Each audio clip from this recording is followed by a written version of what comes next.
and welcome to the first podcast. I'm RachelKeene.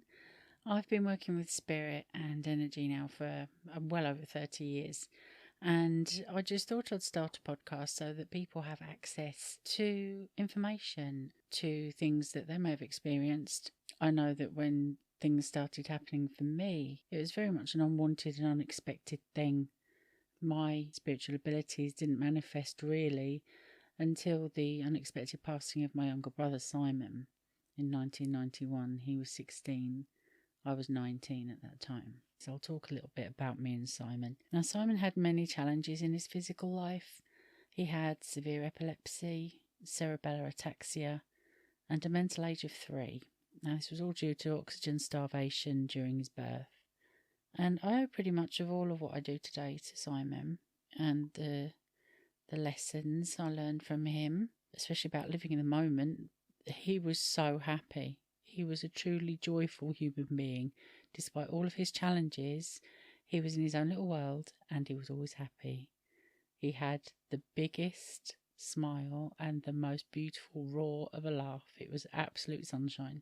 Just the fact that he existed with us for the time we had him, it's a miracle. My mum, Jude, she explained to me how she was told that Simon only had a 50-50 chance that he would survive. This is while she was being rushed into theatre, where he was delivered by emergency caesarean. Nurses had discovered that his head was pulsating, but my mum wasn't told this. 6 weeks after Simon's birth, she found out whilst reading her notes during a postnatal appointment. So during the operation, it became clear that Simon's umbilical cord was prolapsed and it was wrapped tightly around his neck. And this is what starved his brain of oxygen. And despite all of this, as far as the hospital were concerned, he was revived easily. My parents were told there was nothing to worry about. And he was allowed home with my mum after just 10 days.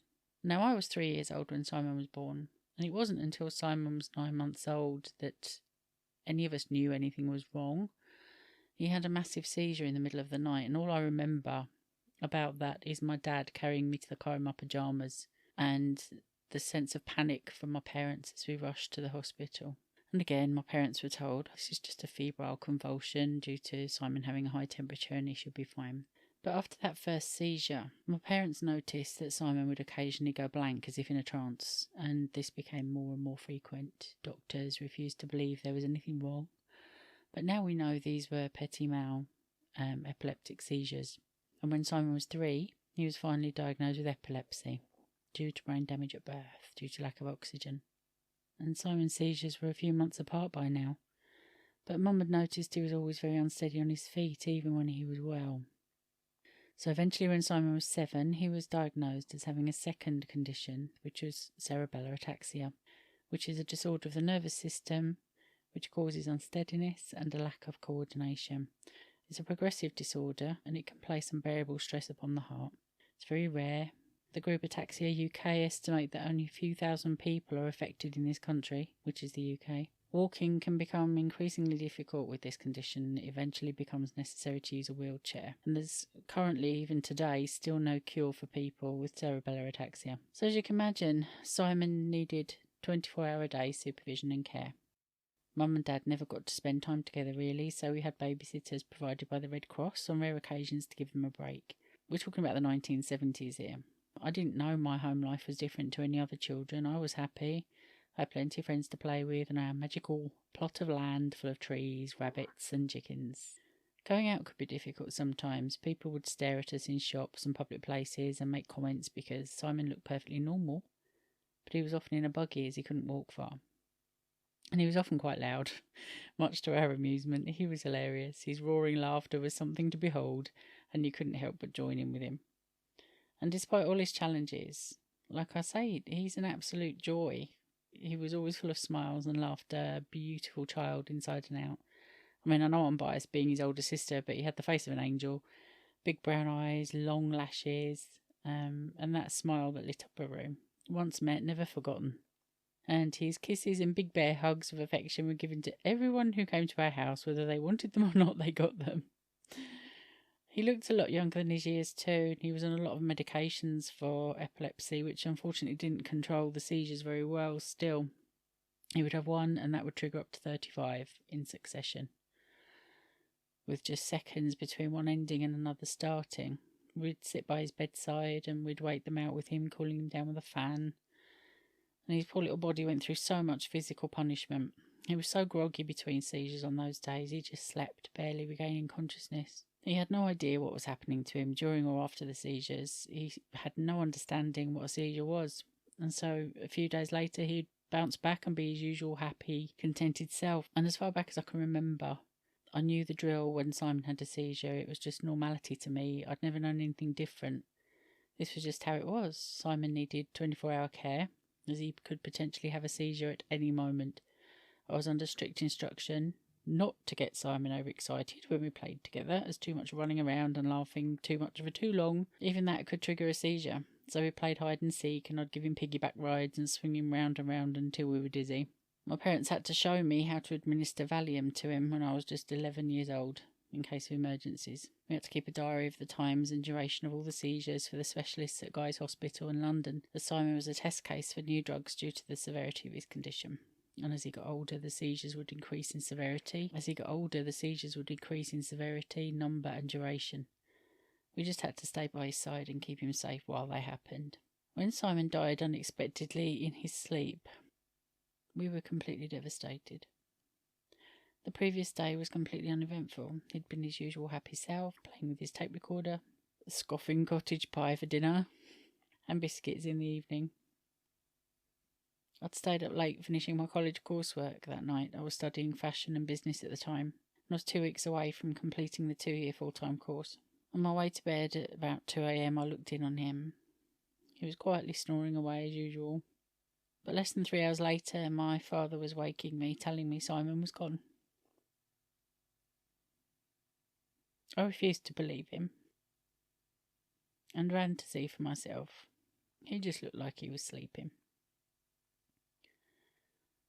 The post-mortem stated that there was evidence to show he'd had a seizure because there were pinprick hemorrhages on his brain, and he'd bitten his tongue, and so they put it down to the epilepsy as cause of death. I was 19. This was my first experience of death. My little brother. I'd assumed up to now that when someone died, that's it. They were dead and gone forever. Worm food, basically. I had no spiritual beliefs about any afterlife, and I was a sceptical person about psychics and mediums in general. So many people came to Simon's funeral to say goodbye, including teachers from his school, friends he'd known. He touched so many people during his life. A few weeks after Simon's death, strange things started to happen. I'd smell lilies when there were none in the house. I'd catch faint whiffs of the baby shampoo we washed his hair with. I saw fast-moving shadows on the periphery of my vision. I'd often feel like someone was stood beside me or behind me when I was alone in the house. I assumed it was all part of the grieving process and put it down to lack of sleep and round-the-clock crying. My senses playing tricks on me. More happened each day, but I tried to dismiss it all. I even went to the doctors to make sure that I was mentally sound because I was genuinely disturbed by what I was seeing and feeling. A few months later, Simon made his presence really known. I was watching TV and I saw a shadow travel across the floor from the doorway to the hall. When I looked directly at it, I saw it was moving towards me. I kept blinking. I thought it was something in my eye or imagination. Then I could smell Simon's shampoo, and when I asked for a sign that it was him, I felt a cold hand on my hand.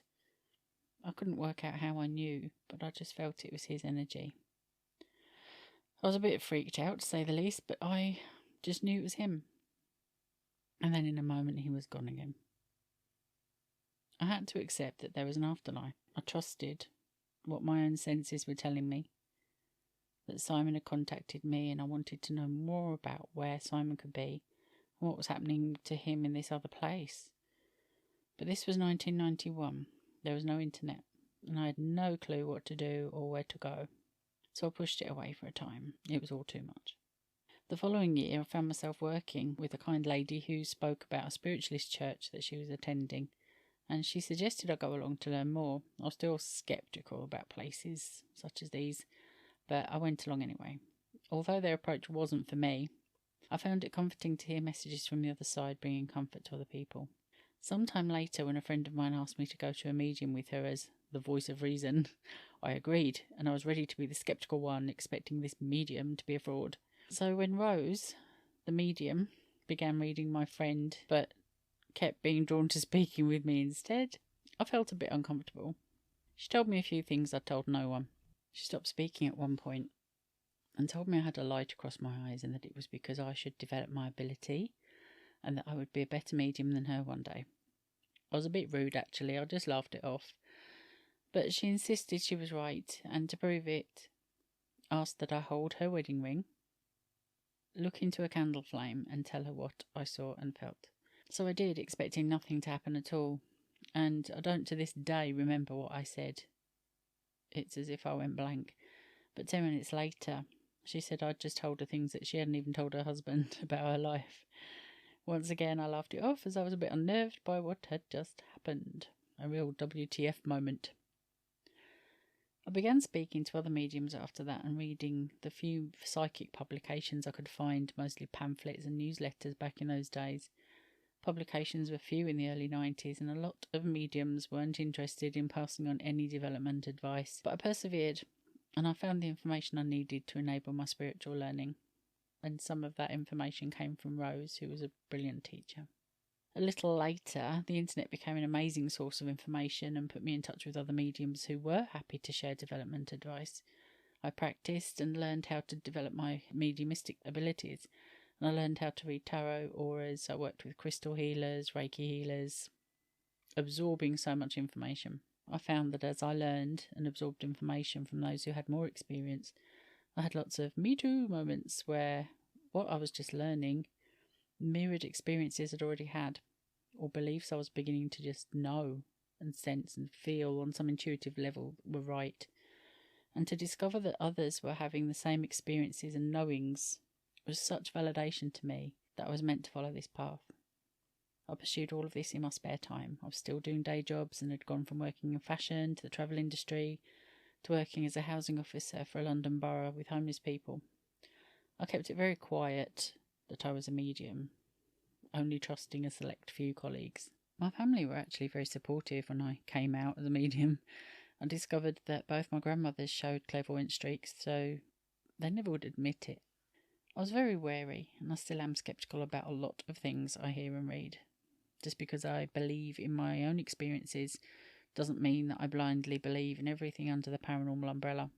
I learned to trust myself and began keeping a journal to record thoughts, visions, meditation experiences, and found a lot of things did come to pass, or that my instincts were right further on in time about things that were happening. Simon popped in from time to time in my daily meditations, and I was introduced to my first spirit guide. Now I have 5. When Simon or my guides came to me in meditation, I acquired new knowledge about who we all really are. I was amazed that Simon could speak eloquently with an intellect that surpassed mine, far surpassed mine. He showed me that he had a life plan that he'd written before coming here to experience the suffering that he experienced in this life intentionally, to learn from it, and told me that it was meant to be, according to that life plan, that he would go back home to spirits so young in our concept of time. That just seemed mind-blowing to me, that we had that choice to do any of that as conscious beings. It took a while to get my head around that. And then I was shown over the years since that we each choose if, when and how our lives are lived on the earth plane here. And that Simon had chosen a life of physical and mental challenge because he wanted to know what it was to walk a mile in those shoes, to gain understanding, to help others. We all do this, no matter how hard the life we choose to live. It really helped me to come to terms with losing loved ones as time went on, just to know this. I know that we will all meet again one day. Simon also showed me that we all choose purpose and roles in the spirit world between lifetimes, and that his mission in spirit at present is as a spiritual paramedic, as he called it, greeting and counselling those who cross back to spirit suddenly, just like he did. and helping them to readjust to life on the other side. In 1999, I sustained a serious leg injury, which required 2 emergency surgeries to repair bones and soft tissues. I was unable to work for 3 months. I was on crutches for over a year, and it took me 2 years to walk properly again. Unable to get about in those first months at home after the surgery, I needed to do something productive. And it came to me, as we just got the internet, that I could build a website dedicated to Simon's memory and my psychic experiences since losing him. I started to write with the intention that I wanted to help other people that might be finding themselves in the same position, and just like I did in the early days, reading books by other mediums where I'd have those moments. I thought it might help to share my knowledge so far and what I was going to learn, and share it with people who might find themselves in the same situations. Starting the website gave me a purpose. It gave me a distraction at a very low time for me, but little did I know it would grow into a purpose for the rest of my life, as the emails I received and the readings that I used to give and mentoring that I give now helped people. Simon's visits aren't as frequent now, but every so often he pops in, and I know he watches over me and sends help via my guides and other loved ones in spirit. I call them my spirit team. They all work together. For example, I knew he had a hand in bringing me and my husband together, because I never would have been in the place we met in 1992 had Simon still been here. And I'm also sure that he sent someone to save my life in September 2000. I believe it was my very first encounter with an angel, even though I didn't believe in them yet. John, my husband, was driving us to work.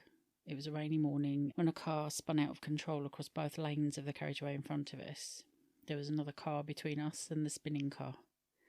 Our brakes locked, skidding across the wet road for what seemed like an age. Everything slowed down, although the whole thing lasted just seconds.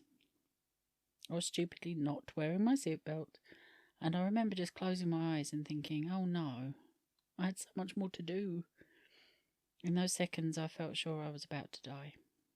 We slammed into the back of that car, still travelling at 45 miles per hour according to the smashed speedometer afterwards.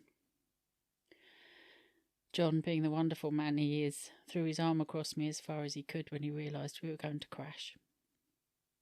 But I still flew out of my seat, and suddenly felt another powerful arm holding me back on the passenger door side. It made no sense, but I know I felt that arm, as real as my own. I should have flown through the windscreen, and I did hit my head hard enough to break my nose, but I was saved. The car was a complete write-off. John was fine, no injury at all, but he had to kick his way out of the car door because the engine had been pushed so far back into the car. When we saw just how bad the damage was afterwards, the engine was obliterated, the car twisted. We both knew we'd been saved. To this day, I believe I was saved because it just wasn't my time to go. I've been told by my guides that angelic interventions happen all the time to prevent untimely deaths, and yet that when it is your time to go, according to the plan you wrote before coming here, nothing can or will prevent your death. I took being saved as validation that I still had a lot to do and had to continue my work. I feel this intervention changed me even further. Soon after, I began to see angels with people and at roadsides, and began to see other people's spirit guides during readings, and often got prompted to draw them for people. I believe that my leg injury in 1999, then this accident, almost a year later, were the catalyst for me eventually becoming a full-time spiritual worker. I plucked up the courage to do my spiritual work full-time.